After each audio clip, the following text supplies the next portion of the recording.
Hello and welcome to the online platform of UPSC Khada. Do you think that Parliament these days is efficient enough to ensure the accountability of government? Or do you know what are quasi-judicial bodies? Can you explain them with suitable example? Now there is a difference between the difficulty level of these two questions. One is more factual and other require the critical analysis of current situation. We will see why there is a difference between the difficulty level of questions which are being asked in UPSC, CSE, prelims and mains. But before that, I would like to tell you that we at UPSC Akhada are launching a new course on UPSC CSE General Studies Paper 2, in which I will be taking up the polity and constitution part. And my name is Dinesh Kumar Chaudhary, and this is about me. I have mentored many students regarding UPSC CSE exam. I have experience of multiple mains of UPSC and state PCS, and I have been part of moot interview panels for UPSC and state PCS, and I have done my masters in political science. So in today's session, that you may call an introductory session for general studies paper 2 and our course, we will discuss about the syllabus, the analysis of syllabus for prelims and mains, previous year questions and approach toward the topic, the syllabus and answer writing, and the sources with best cost benefit. So coming back to our question of difficulty level, this is Bloom's taxonomy. Bloom's taxonomy. It classifies the learning stages from remembering to creating. जब भी आप नई information से interact होते हैं, then you start with remembering that information.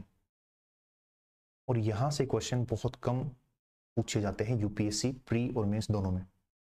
Mains में तो in fact remembering का कोई क्वेश्चन आपको नहीं मिलेगा. 2016-15 से पहले कुछ क्वेश्चन आते थे तो डायरेक्टली आपसे किसी इंफॉर्मेशन के बारे में पूछते थे, बट अब सारा अंडरस्टैंडिंग से स्टार्ट होके क्रिएटिंग तक जाता है. You must create answer then and there. But इसका इंपॉर्टेंस भी कम नहीं है. अगर आपको आंसर करना है कि abolition of untouchability right to freedom में है या राइट टू इक्वलिटी में है, उसके लिए आपको इंफॉर्मेशन पता होनी चाहिए. तो बहुत से क्वेश्चन ऐसे हैं जिनको इंफॉर्मेशन से ही किया जा सकता है. राइट टू प्राइवेसी 18, 19, 20, 21 किस में आता है? तो ये आपने कहीं पढ़ा होगा तभी उसका आप आंसर कर सकते हो.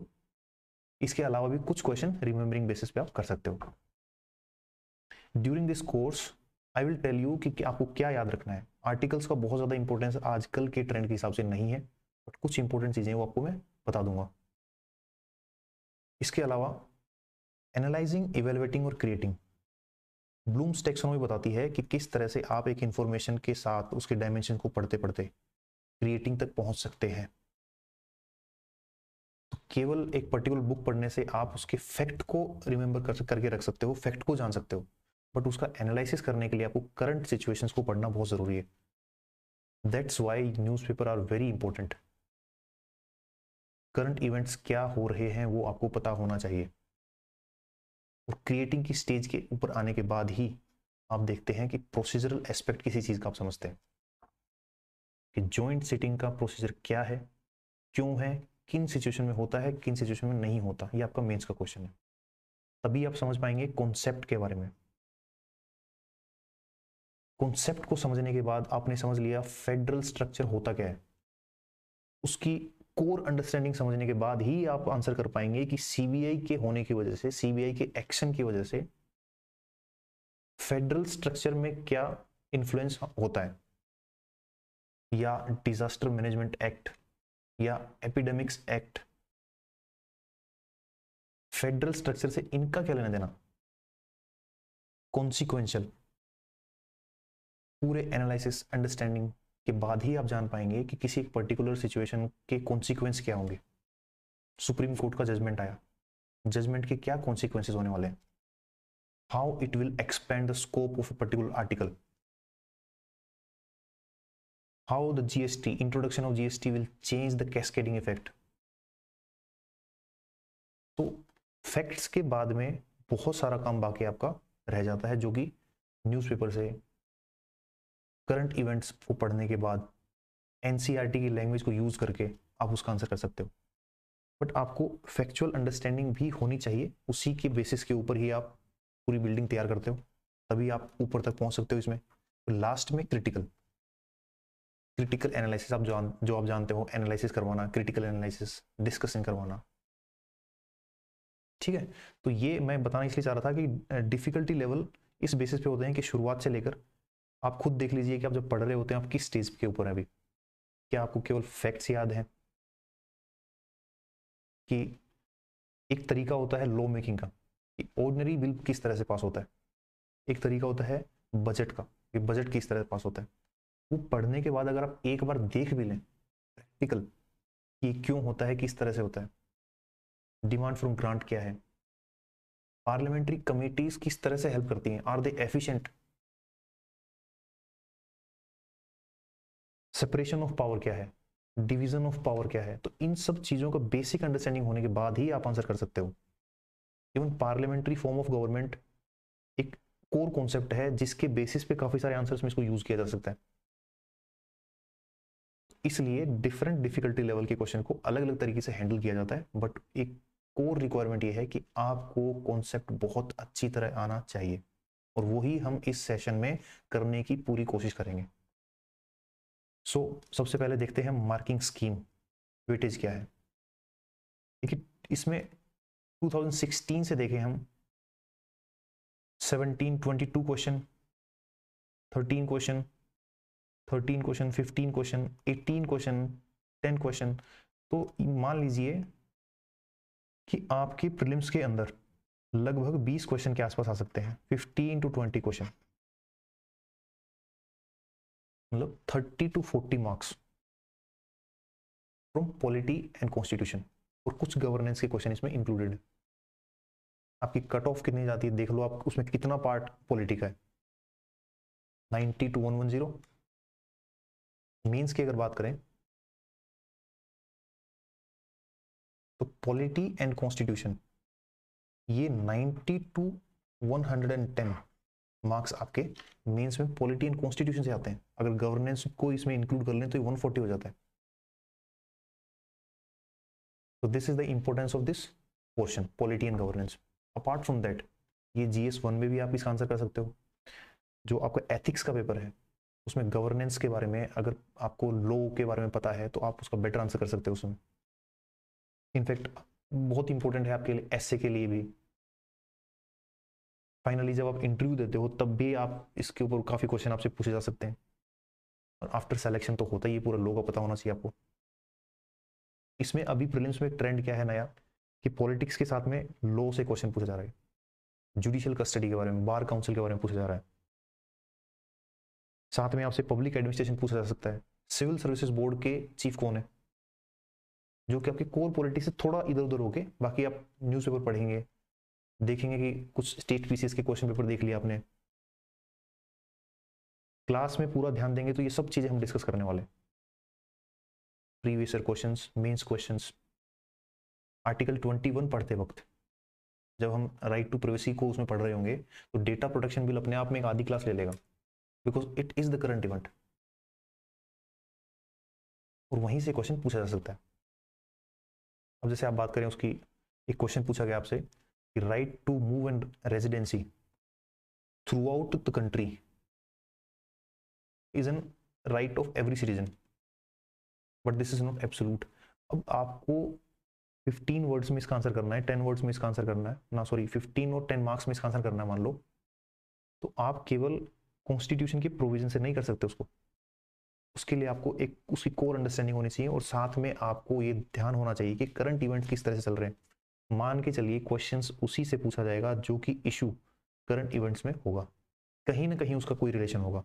उसके लिए आपको बेसिक अंडरस्टैंडिंग सब चीज़ों की होनी चाहिए, उसको आप बिल्ड करेंगे करंट के साथ में, और वही पूरा ध्यान हम ड्यूरिंग द कोर्स देंगे कि हम जब भी कोई टॉपिक कंप्लीट करते हैं उससे रिलेटेड क्या सिचुएशन अभी चल रही है, क्या क्वेश्चन पूछा जा सकता है। ठीक है, तो हम नेचर ऑफ क्वेश्चन को देखें तो ये जो हमने शुरुआत में क्वेश्चन डिस्कस किया, to what extent in view parliament is able to ensure accountability of executive in India. एक तो लेवल ये क्वेश्चन है, इसी क्वेश्चन को अगर दूसरे तरीके से पूछूं मैं, discuss how the parliament ensure the accountability of executive in India, again ये फैक्चुअल क्वेश्चन हो गया कि किस तरह से पार्लियामेंट एंश्योर करता है अकाउंटेबिलिटी, फाइनेंशियल अकाउंटेबिलिटी, बजट को, voting for demand of grant, question पूछ के, question hour, 0 hour, short notice question, parliamentary committees, public account committee,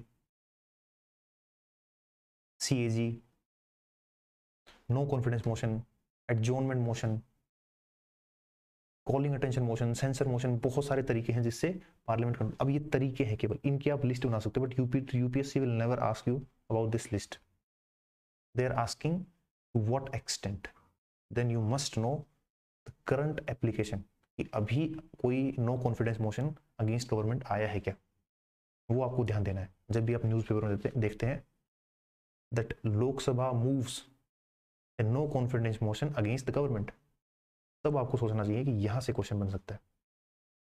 ठीक है, अब जो हम बात कर रहे थे, right to movement and residence throughout the territory of India are freely available to Indian citizens, but these rights are not absolute. Again, अगर आपको कॉन्स्टिट्यूशन प्रोविजंस पता है, वो आपने याद कर रखे हैं, तो आप केवल 2 लाइन लिख सकते हैं उसके अंदर, जो कि आपके 19 क्लॉज 6 में दिए हुए हैं। These rights can be restricted for the interest of general public, और दूसरा रेस्ट्रिक्शन क्या है, शेड्यूल्ड ट्राइब्स के लिए। बट आपको इससे बाहर सोचना होगा। This question is checking awareness, जो कि कोरोना के टाइम में आपके मूवमेंट पे रेस्ट्रिक्शन लगा, कंटेनमेंट जोन बनाई गई by invoking the disaster management act, दूसरा एपिडेमिक्स एक्ट, और इन्हीं 2 लॉज को लेके एक क्वेश्चन 15 मार्क्स में पूछा गया कि how these laws effect the federal structure.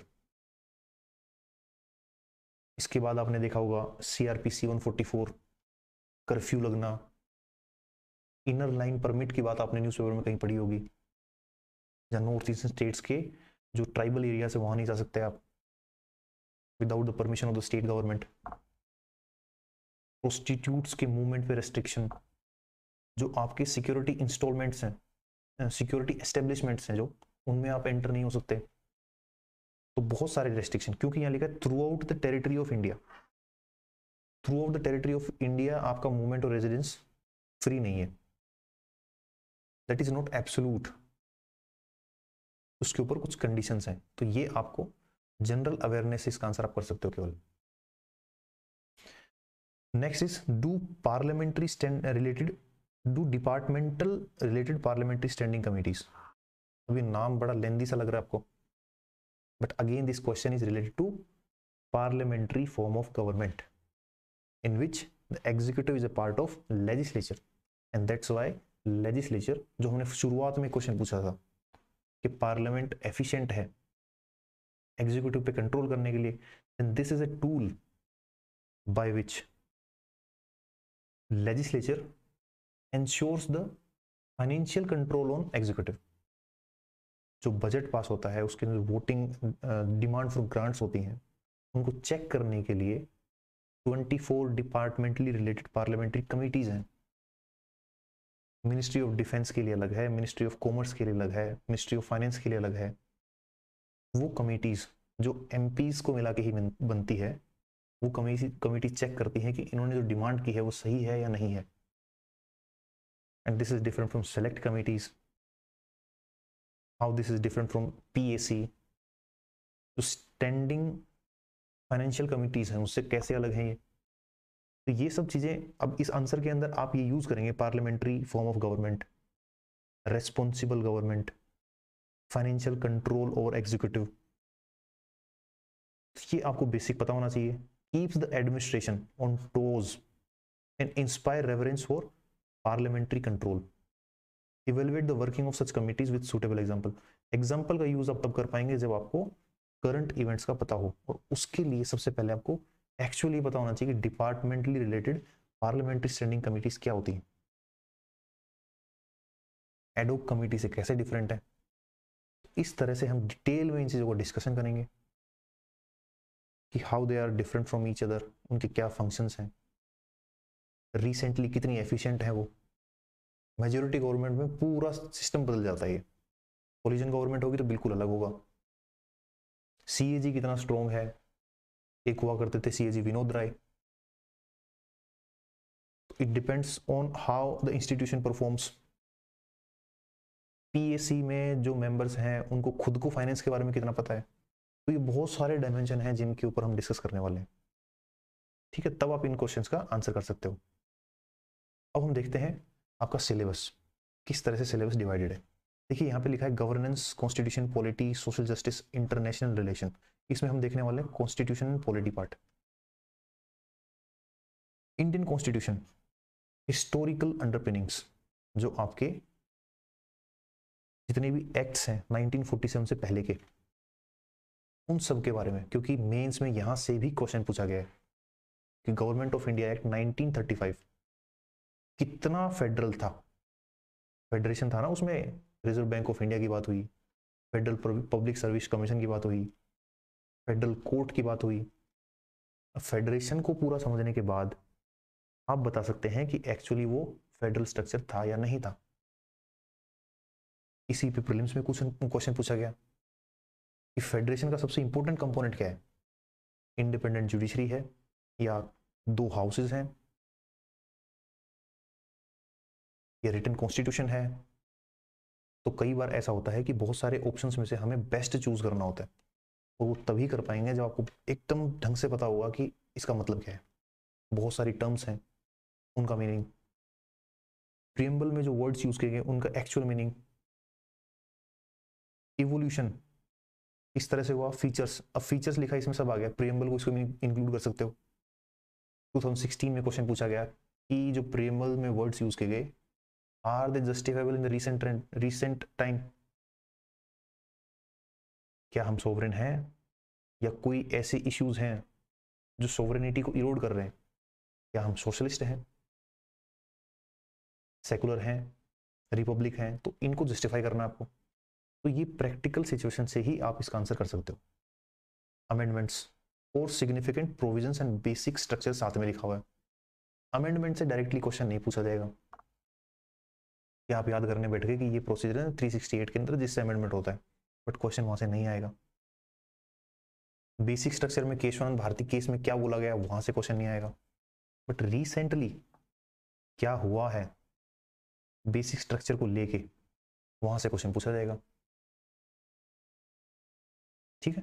Functions and responsibilities, देखिए प्रीलिम्स की बात करें तो प्रीलिम्स में आपसे क्या टॉपिक है, प्रीलिम्स के अंदर आपके लिखा हुआ है इंडियन पॉलिटी एंड गवर्नेंस, उसमें constitution, political parties, political system है आपका वो, पॉलिसीज, राइट्स इश्यूज, पंचायती राज, ये 2-4 टर्म प्रीलिम्स में लिखी हुई है, बट उनको फिर पूरा ही हमें पढ़ना होता है।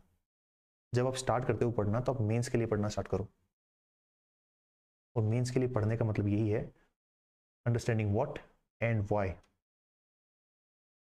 फैक्ट क्या है और उसका इन्फरेंस क्या है, उसका एनालिसिस क्या है। आपने पढ़ लिया यूनियन लिस्ट होती है, स्टेट लिस्ट होती है, कॉन्करेंट लिस्ट होती है। This is how power has been divided between union and states.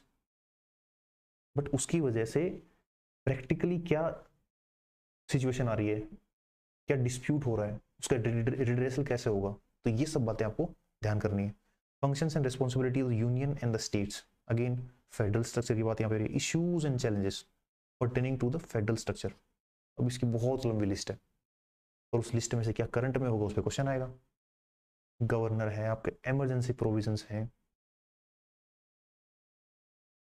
Governor का अपॉइंटमेंट है, रिजर्वेशन ऑफ बिल है।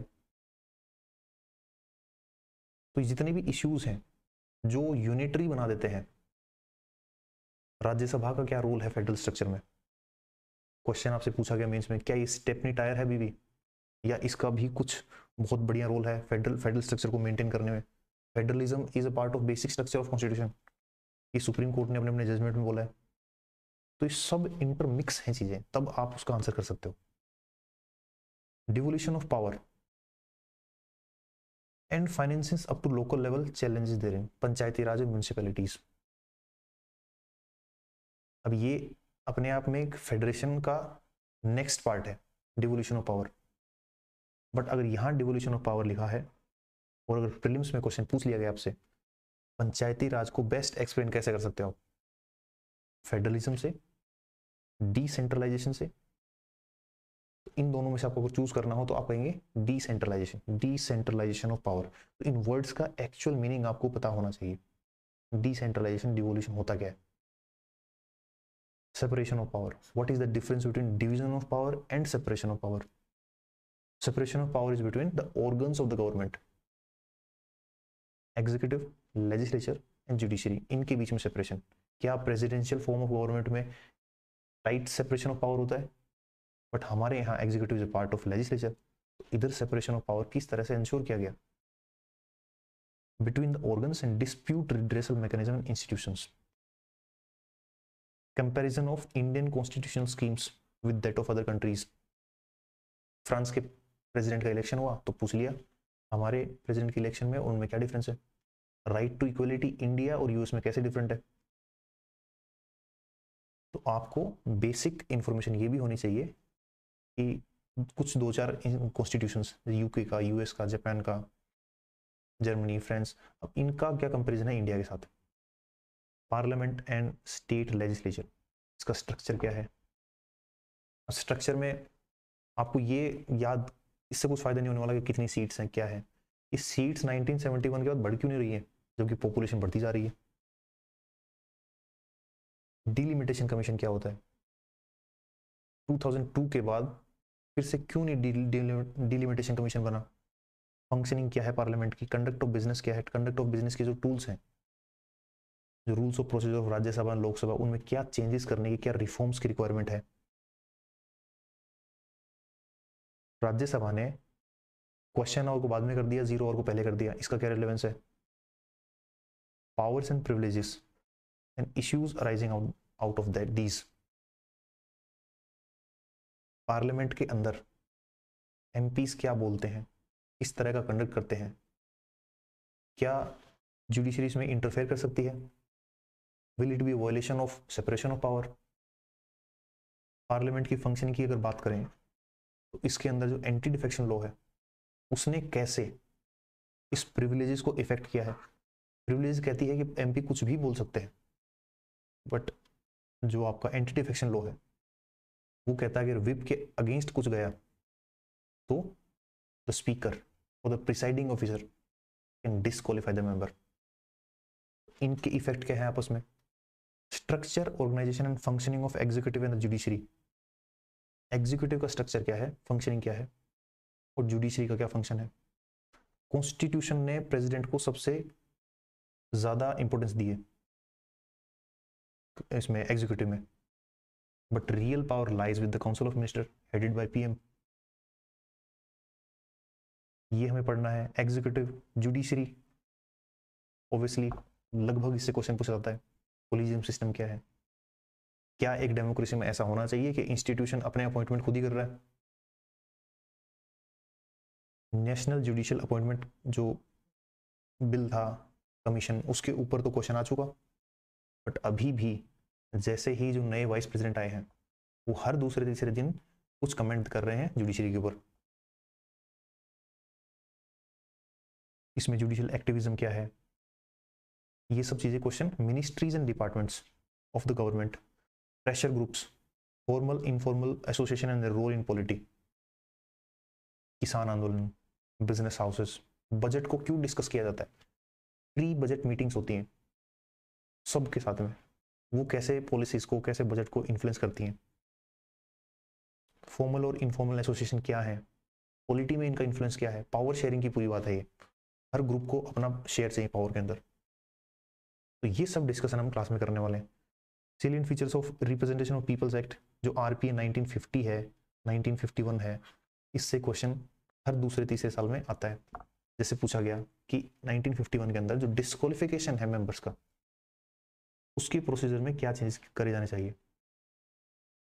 क्योंकि कॉन्स्टिट्यूशन में कुछ चीजें मेंशन नहीं है, तो वहां लिखा हुआ है पार्लियामेंट में बाय लॉ, और जहां भी ये लिखा है पार्लियामेंट उसके लिए लॉ बनाता है। तो ये दो लॉ बनाए गए, और इसमें मेनली किस बारे में है? डिस्क्वालिफिकेशन। एंटी डिफेक्शन लॉ में डिस्क्वालिफिकेशन होगा तो कौन डिसाइड करेगा? इलेक्शन डिस्प्यूट होगा तो कौन डिसाइड करेगा? ऑफिस ऑफ प्रॉफिट की वजह से क्वालिफाई हो तो कौन उसमें फाइनल अथॉरिटी कौन है डिसाइडिंग? अनसाउंड माइंड है, इनसॉल्वेंट है, ऐसा होगा तो कौन करेगा? इलेक्शन कमीशन का इसमें क्या रोल है? तो ये सब चीज़ें आपको प्रैक्टिकली पता होनी चाहिए। और साथ में आप जब न्यूज़ पढ़ेंगे तो आप देखेंगे कैसे हम रिलेट करते हैं फैक्चुअल इंफॉर्मेशन को करंट के साथ में, तब आप इनका एक होलिस्टिक आंसर कर सकते हो। ठीक है, लास्ट में आपके है appointment to the various constitutional posts. अब कॉन्स्टिट्यूशनल पोस्ट की पावर, फंक्शन, रेस्पॉन्सिबिलिटीज, जिसके अंदर आपकी यूपीएससी है, सीएजी है। अब इन पोस्ट की पावर्स क्या हैं, फंक्शंस क्या हैं? सीएजी की बात करें, बहुत इंपॉर्टेंट चीज़ है, बड़े बड़े स्कैम इन्होंने अनकवर कर दिए। Watch dog of public purse. अब पार्लियामेंट में तो इतने फाइनेंशियली इंटेलेक्चुअल पीपल्स नहीं होते जो कि समझ सके कि बजट में क्या हुआ है या किस तरह से उस पैसे को यूज़ किया गया है। Because we the people of India, preamble की पहली लाइन, हमारा पैसा तो गवर्नमेंट के ऊपर चारों तरफ से घेर के रखा हुआ है। उसमें सीएजी बहुत इंपॉर्टेंट है, इलेक्शन कमीशन। अगर ये इंस्टीट्यूशंस अनबायस्ड होंगे तो डेमोक्रेसी इंप्रूव होगी। इनके पावर, फंक्शन, रिस्पॉन्सिबिलिटीज क्या है? स्टेट्यूटरी, रेगुलेटरी और quasi judicial bodies. Direct question जो मैंने शुरुआत में पूछा आपसे, इनमें क्या डिफरेंस है? स्टेट्यूटरी और कॉन्स्टिट्यूशन में क्या डिफरेंस है? नेशनल ह्यूमन राइट कमीशन क्या है? ठीक है, तो ये सब चीजें हम डिटेल में डिस्कस करने वाले हैं ड्यूरिंग दिस कोर्स, और प्रीलिम्स के और मेंस के क्वेश्चन भी करेंगे। कुछ क्वेश्चन और देखें।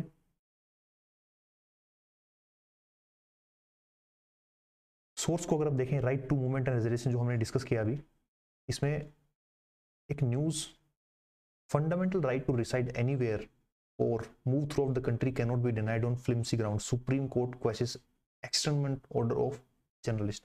तो इस तरह के कुछ न्यूज आती हैं तब जाके क्वेश्चन उससे बनता है, तो आपको उस समय ध्यान देना चाहिए कि ये news, particular news, how it is related to the facts, the fundamental core concept of polity, and what are the consequences. Bloom's taxonomy को याद करो, कॉन्सिक्वेंशियल एंगेजमेंट, क्रिटिकल एनालिसिस। ठीक है, इसके बाद अगर इसमें और देखें न्यूज किस तरह से, person can not be denied right to reside, Times of India, Economic Times, right to reside move freely can not be denied on flimsy grounds, the Hindu, external order must be used in exceptional cases. इतनी सारी किसी बात पे discussion होगा तब वो issue पूछा जाएगा। दूसरी बात, सुप्रीम कोर्ट के जजमेंट बहुत इंपॉर्टेंट है। तीसरी बात, जो कॉम्प्लिकेटेड इश्यूज है जिसका फाइनल अभी कुछ हुआ नहीं है, वहां से क्वेश्चन नहीं आएगा। और बहुत ज़्यादा इमोशनल होने की ज़रूरत नहीं है पॉलिटी के अंदर, क्योंकि हम कई बार क्या होता है, ऐसी चीज़ों पे ज़्यादा ध्यान देते हैं जो हमें अच्छी लगती है बट वो एग्ज़ाम के लिए इतनी इंपॉर्टेंट नहीं है। जैसे जिस भी सेशन में मैंने स्टूडेंट्स को पढ़ाया, वहाँ कुछ ऐसे क्वेश्चंस वो पूछते हैं जैसे what is the difference between money bill and financial bill, but आज तक उस पर क्वेश्चन नहीं आया। राइट, जो फंडामेंटल राइट्स हैं उस पर बहुत ज़्यादा ध्यान दे देते हैं, बट अब ट्रेंड देखो तो उतना ज़्यादा इंपॉर्टेंट नहीं है। ठीक है, क्वेश्चन आते हैं उसके ऊपर से, पर क्या हम पूरी पॉलिटी फंडामेंटल राइट्स को ही समझ लें? बट हम उसको उसको भी डिटेल में पूरा पढ़ेंगे, फंडामेंटल राइट्स को भी, एक एक प्रोविजन को पूरा डिटेल में हम पढ़ेंगे, जितनी भी डायमेंशन उसकी हो सकती है उस तरीके से हर चीज को रिलेट करेंगे। किससे? सुप्रीम कोर्ट के जजमेंट से, ताकि कंक्रीट आंसर आप लिख पाओ। Supreme Court to hear petition on air pollution, stubble burning on November 10। अब देखो ये न्यूज थी 2020, U Lalit justice Bela Trivedi took note of submission. अब देखो क्वेश्चन आपसे पूछा गया कि मॉडर्न लॉ की सबसे बड़ी अचीवमेंट ये है that it is the constitutionalisation of natural, जो एनवायरमेंटल लॉज है उनका। अब कॉन्स्टिट्यूशनलाइजेशन क्या होता है? सबसे पहली बात तो ये कि जो भी कॉन्स्टिट्यूशन में नहीं है, to see that particular issue with the eyes of the constitution is constitutionalisation. अब आर्टिकल 21 में तो लिखा है personal liberty and right to life, but उसका इतना एक्सपेंशन हो चुका है, तो इसको कहते हैं कॉन्स्टिट्यूशनलाइजेशन ऑफ इश्यूज। अब देखो वो जो क्वेश्चन पूछा गया, environment must prevail over the right forest to preserve, eco sensitive zone, Supreme Court indicate it may consider taking up Kerala's review. पर्यावरण नागरिक अधिकारों से ज्यादा महत्वपूर्ण। अब क्वेश्चन आपसे पूछा गया, लास्ट में कह दिया आपको, elucidate this statement with case laws of supreme court. MC Mehta case है, वेलोर केस है, इसके अलावा आपको एनवायरमेंट की बहुत बातें चल रही है। बहुत पहले इससे क्वेश्चन पूछा गया दिवाली के जो आप क्रैकर्स होते हैं उसके पोल्यूशन की वजह से, स्टेबल बर्निंग के पोल्यूशन की वजह से। Eco sensitive zone of 1 kilometre round, ये कब की न्यूज़ है ज़्यादा? 2022, ये 22 environment and other right, Supreme Court differs in 4 days। तो इन न्यूज़ को पढ़ने के साथ ही आपको अपने नोट्स में इनको मेंशन करना होगा कि ये पर्टिकुलर न्यूज़ इस फैक्ट से रिलेटेड है। अब एनवायरमेंट के बारे में हमारे कॉन्स्टिट्यूशन में बहुत ही कम मेंशन है, क्योंकि जब हम कॉन्स्टिट्यूशन हमारा बन रहा था तब एनवायरमेंट इतना बड़ा इशू नहीं था। डीपीएसपी में इसको इंक्लूड किया गया बाद में, पर सुप्रीम कोर्ट ने अपने जजमेंट से इसका कॉन्स्टिट्यूशनलाइजेशन कर दिया। तो ये आपको जनरल अवेयरनेस से, कुछ करंट अफेयर पढ़ने से ही आप इसका आंसर कर सकते हो। तो मैं आपको यहाँ ये बताना चाह रहा हूँ कि बहुत ही रिमेंबरिंग के लेवल पे अगर रहोगे तो काम नहीं चलने वाला, ठीक है। इसके बाद देखिए हम कुछ क्वेश्चन और। The attorney general is the chief legal adviser and lawyer of government of India. अब एग्जीक्यूटिव जो पार्ट होता है हमारा, executive organ of the government, उसमें अटॉर्नी जनरल भी आते हैं। President, vice president, council of minister, prime minister and attorney general. Attorney general का क्या काम है? Chief legal adviser and lawyer हैं गवर्नमेंट के। जब ये क्वेश्चन आया तो आधार का इशू था कि आधार को मनी बिल करके पास कर रहे हो। अभी अपने आप में एक अलग डिस्कशन हो गया कि मनी बिल पास करने से क्या होता है, राज्यसभा को बाईपास कर सकते हैं आराम से आप। तो इस समय अटॉर्नी जनरल गवर्नमेंट की तरफ से अपने आर्गुमेंट देते हैं कि इसलिए ऐसा है, इसलिए ऐसा है। तो ये सब चीजें करंट अफेयर से रिलेटेड है, इसलिए मैं आपको बता रहा हूँ। Did the government of India act 1935 laid down A federal constitution. Federation का मतलब पता होगा तभी आप इसका आंसर कर पाएंगे। दोनों चीजें इंटरकनेक्टेड है। केवल 1935 एक्ट को रटने से, उसके प्रोविजन के याद करने से काम नहीं चलने वाला। क्वासी जुडिशियल बॉडीज क्या है, ये एक सिंपल क्वेश्चन मैं लास्ट में आपको बता देता हूँ कि कुछ रिमेंबर करना भी पड़ता है। Quasi judicial bodies explain with the example of concrete example. After this we can conclude the demand of the question. इतना सब देखने के बाद हम बता सकते हैं कि डिमांड क्या है क्वेश्चन की, रीसेंट ट्रेंड क्या है। एनालिसिस, एनालिटिकल क्वेश्चन ज्यादा आते हैं। The examiner want you to analyse the situation, reforms in a particular institution, solution to a problem, dispute redressal mechanism, application based, not factual, justify the statement, justification and impact of a particular change। ये सब आपके areas होंगे जिस पे हम बात करने वाले हैं। And one very important issue regarding this UPSC exam is time management. ये सब सुनने के बाद, सारा पढ़ने के बाद, अगर आपने 3 क्वेश्चन अटेम्प्ट नहीं किए, 4 क्वेश्चन अटेम्प्ट नहीं किए टाइम मैनेजमेंट की वजह से, तो ये सारा एफर्ट बेकार हो सकता है। इसलिए आप कोशिश करेंगे कि मैक्सिमम क्वेश्चन, सारे क्वेश्चन अटेम्प्ट करें। इसके लिए आपको अभी से प्रैक्टिस करनी होगी स्पीड राइटिंग की, तेजी से लिखना। ये बहुत इंपॉर्टेंट है एग्जाम के अंदर। आपको कंटेंट आता है, आपने बहुत अच्छी तैयारी की है, आप मल्टी डायमेंशनल प्रैक्टिस आप क्वेश्चंस की कर चुके हैं, और आप वहाँ पे अटेम्प्ट नहीं कर पाए तो काम बनेगा नहीं। इसलिए आप इस चीज़ की प्रैक्टिस साथ साथ रखेंगे, बहुत तेज़ लिखें। क्योंकि इस बारे में सब बात नहीं करते हैं, क्योंकि एक्चुअल सिचुएशन ये होती है कि एग्जाम हॉल के अंदर आपके पास बिल्कुल भी टाइम नहीं होता। आपको 20 क्वेश्चन करने होते हैं 3 घंटे में, लगभग 8 मिनट। उसी में आपको, मैंने बोला ना, क्रिएट देन एंड देयर,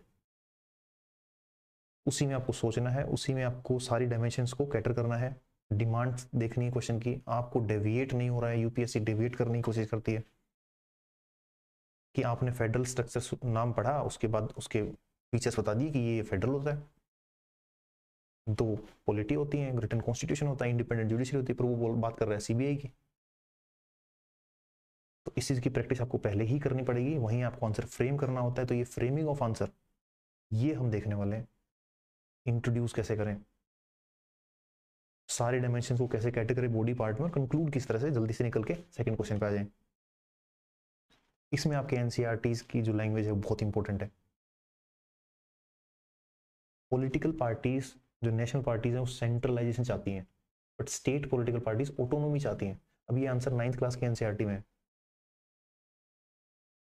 तो एनसीईआरटी की लैंग्वेज को आप उसी तरीके से शॉर्ट सेंटेंस लिखने की कोशिश करें, बहुत ज़्यादा कॉम्प्लिकेट ना करें, ठीक है। अब हम देख लेते हैं कुछ प्रीलिम्स के क्वेश्चन।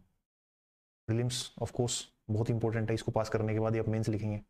तो यहाँ अगर आपको बहुत अच्छी अंडरस्टैंडिंग है तो आप पॉलिटी में बहुत अच्छा स्कोर कर सकते हैं। Local self government can be best explain, federalism, democratic decentralisation, administrative delegation, direct democracy, इन सब वर्ड्स का मतलब हम ड्यूरिंग द सेशन पढ़ने वाले हैं। फेडरलिज्म को बहुत डिटेल में, डेमोक्रेटिक डिसेंट्रलाइजेशन अलग से पंचायत एंड म्यूनिसिपैलिटीज का चैप्टर है। तो आंसर तो ये हो गया डेमोक्रेटिक डिसेंट्रलाइजेशन।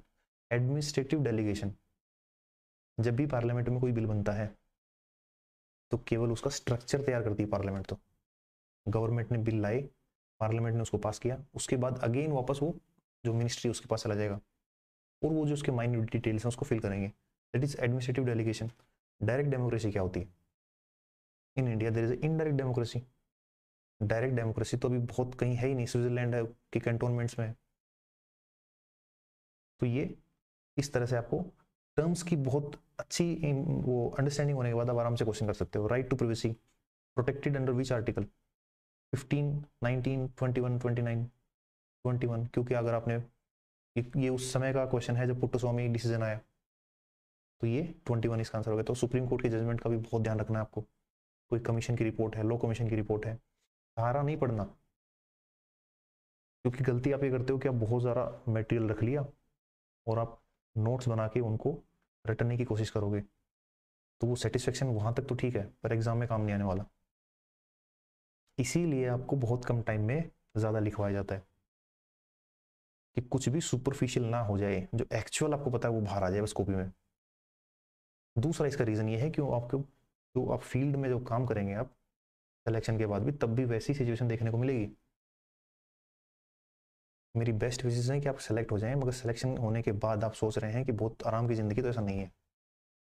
यही प्रेशर जो आप झेल रहे हैं इसी तरीके से आपको काम करना है। इसीलिए आपको ट्रेन किया जा रहा है कि कैसी भी सिचुएशन आ सकती है, किसी भी तरह का क्वेश्चन, ठीक है। और क्वेश्चन देखें जो हमने शुरुआत में बात की, पॉलिटी के अलावा अब आपसे कुछ लॉ से क्वेश्चन पूछा जा रहा है, थोड़ा बहुत नॉलेज उसका पता होना चाहिए आपको। Consider the following statement, judicial custody means an accused is in the custody of concerned magistrate and such accused is locked up in police station। और फंडामेंटल राइट्स में थोड़ा सा मेंशन है इसका, मगर आपको ये सब पता होना चाहिए। ये कहीं आप न्यूज़पेपर में पढ़ते हो, ये आप जनरली सुनते हो कि जुडिशियल कस्टडी में ये मजिस्ट्रेट की कस्टडी में होते हैं, तो पुलिस स्टेशन का तो कोई मतलब ही नहीं यहाँ पे, वो जेल में होते हैं उस समय। During judicial custody the police officer in charge of the case is not allowed to interrogate the suspect without approval of the court. तो पुलिस कस्टडी जो आप मूवीज में देखते हो, बहुत आती रहती है ऐसी न्यूज़ की पुलिस ने कस्टडी मांगी, उस समय तो पुलिस स्टेशन लेके जाते हैं उसको। और जुडिशियल कस्टडी में अगर उससे इंटरोगेशन करना हो तो कोर्ट की परमिशन आपको लेनी होती है। तो यहाँ आपका only 2 is answer. Essential feature of federal Indian polity is an essential feature that indicates the federal. अब फेडरल स्ट्रक्चर जो है हमारे कंट्री में, उसका एसेंशियल फीचर क्या है? Independence of judiciary, union legislature has elected representative of constituent, ये भी एक फीचर है, ये भी फीचर है। Union cabinet can have elected representative from regional parties, ये कुछ ऐसा नहीं है। Fundamental rights are enforced by court of law, ये भी नहीं है। बट जो मोस्ट इंपॉर्टेंट है यहाँ पे ये है। कई बार आपको 2 ऑप्शन ऐसे होंगे जिसमें से एक चूज करना है, ठीक है। अब लास्ट में हम बात करते हैं सोर्स और नोट्स मेकिंग की। सोर्स देखो, सबसे मेन चीज तो है क्लास। क्लास में हम सब चीज डिस्कस करने वाले डिटेल में। उसके बाद आप साथ में एनसीईआरटी पढ़ें, एनसीईआरटी के साथ में आप previous year question plus syllabus को आप हमेशा साथ रखें, सिलेबस को बार बार देखते रहें। इसके अलावा आप एनसीईआरटी, पीवाईक्यू सिलेबस और करंट इवेंट्स,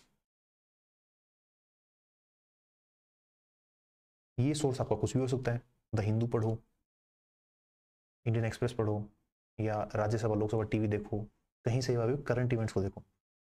फैक्चुअल इन्फॉर्मेशन पढ़ने के बाद, जैसे आप कोई भी बुक रेफर करते हो, मान लो लक्ष्मीकांत आपने देख ली क्लास के बाद, पर वहां से केवल काम नहीं चलने वाला, आपको होलिस्टिक तैयारी के लिए ये सब चीजें रेफर करनी पड़ेगी। एनसीईआरटी बहुत इंपॉर्टेंट है, ठीक है। सुप्रीम कोर्ट का कोई जजमेंट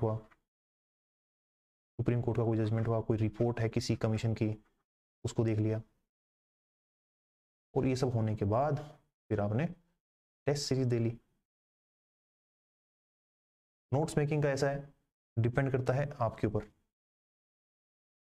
शॉर्ट नोट्स बनाते हो, डिजिटल नोट्स बनाते हो, ऑफलाइन नोट्स बनाते हो, पर नोट्स होने इंपॉर्टेंट है क्योंकि आप रिवाइज कर सकते हो बहुत कम टाइम में, ठीक है। उसके साथ ही जो भी टॉपिक आपने पढ़ा उससे रिलेटेड उसके करंट इवेंट्स को लिखो, प्रीवियस ईयर क्वेश्चन वहीं लिख लो, इस तरीके से। एंड फाइनली हम बात करते हैं कॉन्स्टिट्यूशन और प्रैक्टिकल पॉलिटी में क्या फर्क है, जो हम ड्यूरिंग द सेशन भी करते रहेंगे। जैसे एंटी डिफेक्शन लॉ की बात करें, एंटी डिफेक्शन लॉ को पढ़ के उसके प्रोविजन देख के काम नहीं चलेगा कि 2/3 से ज्यादा अगर डिफेक्ट हो रहे हैं एक पार्टी में से तो वो एंटी डिफेक्शन लॉ नहीं माना जाएगा। आपको देखना है महाराष्ट्र में ऐसा हुआ, जहां की लेजिस्लेटिव असेंबली में 288 सीट हैं, 56 किसके पास थी, शिवसेना के पास थी। उसमें से जो शिंदे साहब हैं वो बाहर ले गए 42 एमएलएस को। तो ये सिचुएशन आपको साथ ही साथ देखनी होती है। रेस्पॉन्सिबल गवर्नमेंट की बात करते हैं, बट मेजोरिटी गवर्नमेंट में रेस्पॉन्सिबल होती है कि नहीं होती। रेस्पॉन्सिबल गवर्नमेंट क्या है, मान लो ये एमपीज हैं लोकसभा में, ये काउंसिल ऑफ मिनिस्टर है, तो ये इसकी रेस्पॉन्सिबिलिटी इंश्योर करें। बट ये सब अगर बीजेपी के होंगे, 303 लोग एनडीए से होंगे, तो कैसे होगा।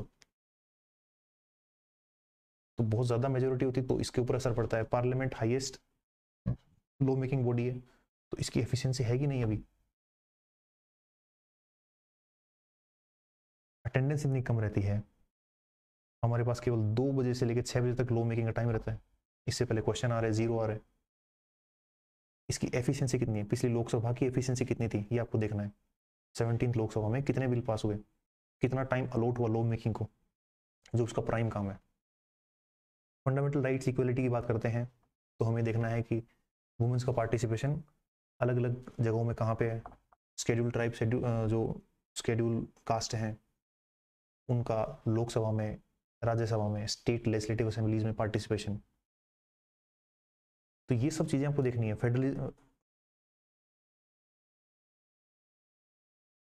फेडरलिज्म की बात करते हैं, तो relation of union government with the states having government of opposition party.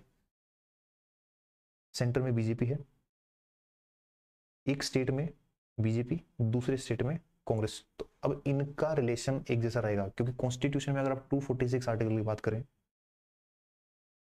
और भी आर्टिकल्स की बात करें जो फेडरलिज्म से रिलेटेड है, कॉन्स्टिट्यूशन में तो सेम है, पर इनका रिलेशन अलग है। बीजेपी में सेंटर है, स्टेट में सेंटर है, तो यहाँ के गवर्नर को ज्यादा दिक्कत नहीं होगी। बट अगर दिल्ली में आम आदमी पार्टी है, तो उस गवर्नमेंट को लेफ्टिनेंट गवर्नर से बहुत दिक्कत होने वाली है। तो फेडरलिज्म पॉलिटिक्स के साथ काम करता है। राज्यसभा और फेडरलिज्म, प्रैक्टिकल इश्यूज, क्या स्टेपनी टायर है या कुछ इसके फायदे भी हैं। केरला का पर्सन हिमाचल प्रदेश से राज्यसभा के मेंबर बन सकता है, तो स्टेट्स के इंटरेस्ट को कैसे रिप्रेजेंट कर रहा है वहां। प्रैक्टिकल इश्यूज, स्टेट्स में सेंट्रल पार्टी जो भी है उसकी पावर है, तो उसका इलेक्शन होकर फिर राज्यसभा में जाएगा। तो क्या ऐसी सिचुएशन में राज्यसभा, जो चेक एंड बैलेंस की हम बात करते हैं, कि अगर लोकसभा में कोई बिल आया उसको चेक करने के लिए राज्यसभा है, तो ऐसा हो पाएगा अगर दोनों दोनों जगह एक ही पार्टी का मेजोरिटी है। तो ये सब बातें हम डिस्कस, और भी इसके अलावा ये तो बहुत इंपॉर्टेंट इशू है राज्यसभा लोकसभा फेडरलिज्म, और भी हम इसमें डिस्कस करने वाले हैं। तो हमारा ओवरऑल जो इतना डिस्कशन हुआ उसको कंक्लूड करें तो हम देखेंगे कि हमारे जो कोर्स है इसमें फीचर्स क्या होंगे इसके, from fact to analysis, from start to end, एक पर्टिकुलर इशू को क्रिस्टल क्लियर एक्सप्लेनेशन, एकदम क्लियरली आपको चीजें समझाई जाएंगी as per the recent trend of UPSC CSC exam, जो अभी डिमांड है क्वेश्चन की उस तरह से, प्रीवियस ईयर क्वेश्चन का discussion, doubt clearing session and updation of material as per current event. Course खत्म होने के बाद भी जब भी कोई इवेंट होगा तो उससे रिलेटेड आपको अपडेट किया जाएगा, ठीक है। तो ये सब बातें मुझे आपको आज बतानी थी। Thank you all for joining me and best wishes, have a nice day, bye bye.